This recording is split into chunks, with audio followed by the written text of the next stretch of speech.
If you're following our program, in respect of your time, we have a kids video slated, but we are going to save that for a bonus footage package for those of you who would like to stick around past our closing time. Our next testimony will be from a close friend of mine.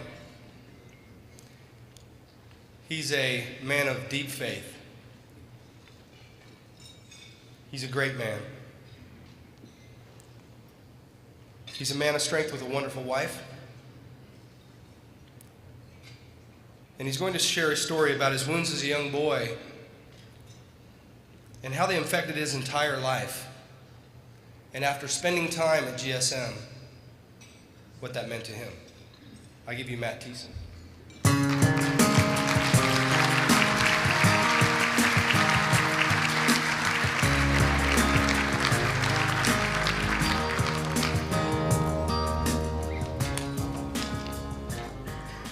Thanks, Marty. Marty's a good guy.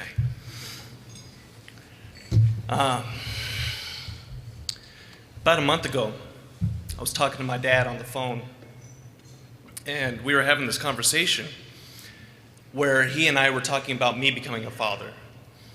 And my wife and I don't have kids yet, and we're starting the process of adoption. It'll be our first child. And as I was talking to my dad, my father was talking to me about being a father, and it just hit me. I just realized that this was never a conversation I expected to have with this man. It was a little over a year ago. My counselor at GSM gave me an assignment. That assignment was to call my dad. I hadn't talked to him in 4 years, and I hadn't seen him in 6 years. I grew up blaming him because he'd had an affair when I was little with another married woman, and there was a child born out of that. So it was messy. I blamed him for the affair, and I blamed him for the divorce. And as I grew up within that pain, it just seemed like my whole life was defined by that, by my parents' divorce, my dad's sin.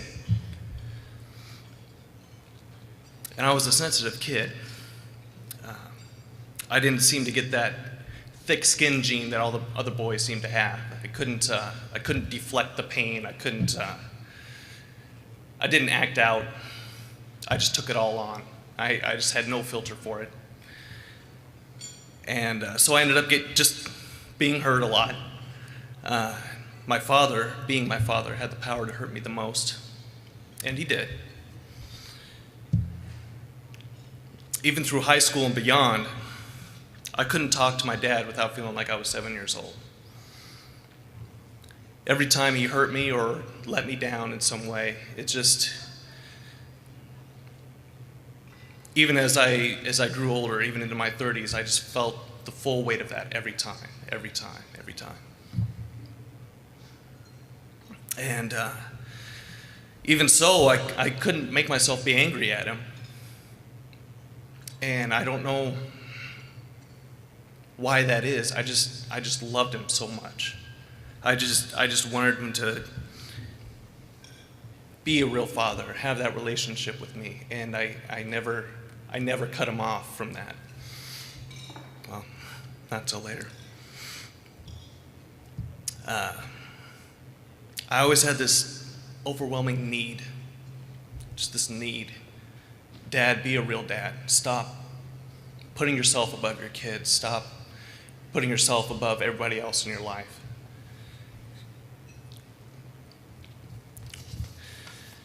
This need it never went away. And over time, I learned to hate myself for it. I knew that he loved me. He did love me. But it was a selfish love.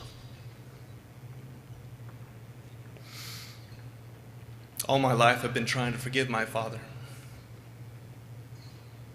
But every time, just each fresh hurt would just bring everything I'd forgiven just come rushing back. And I'd have to forgive everything again. And then it would happen again. Then it would happen again.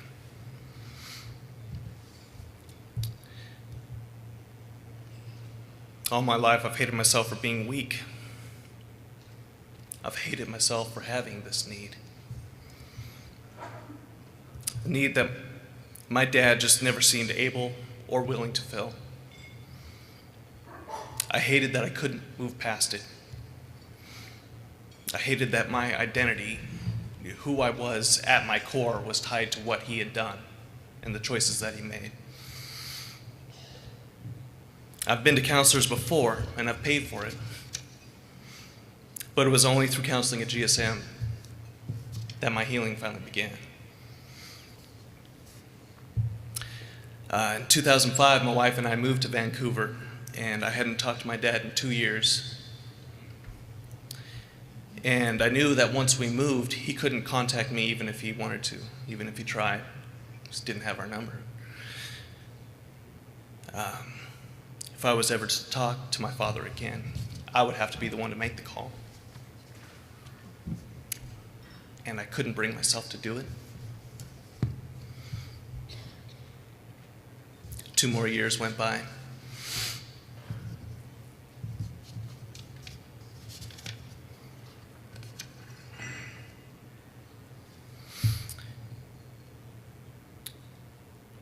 The assignment that my counselor gave me over a year ago. I've been counseling for a few weeks. This was in 2007.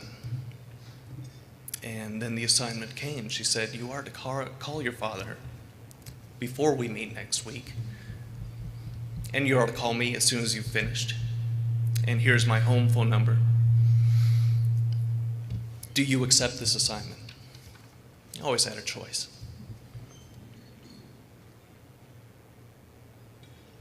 And this was the hardest thing I've ever had to do. Saved it for the last moment that I could. When my father picked up the phone, I didn't even know if I'd still have his right number. But when he picked up, I could barely speak. When he realized it was me, he was the happiest I had ever heard him. He missed me. He was proud of me. He wanted to come see me. He asked if he could come see me. Whoa.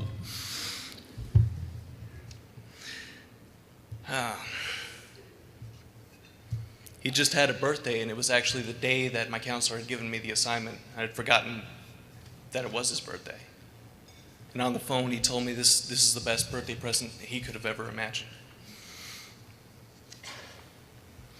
When that call was finished, I knew I'd forgiven him completely. I knew that it was finished. I wasn't stuck anymore. It was focused time and counseling at GSM that had done this.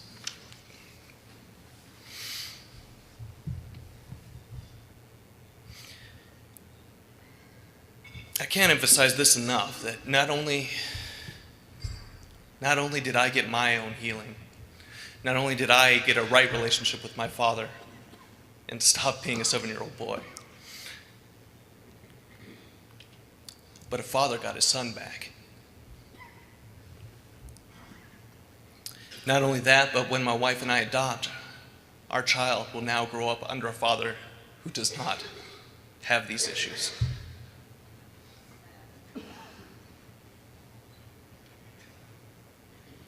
My healing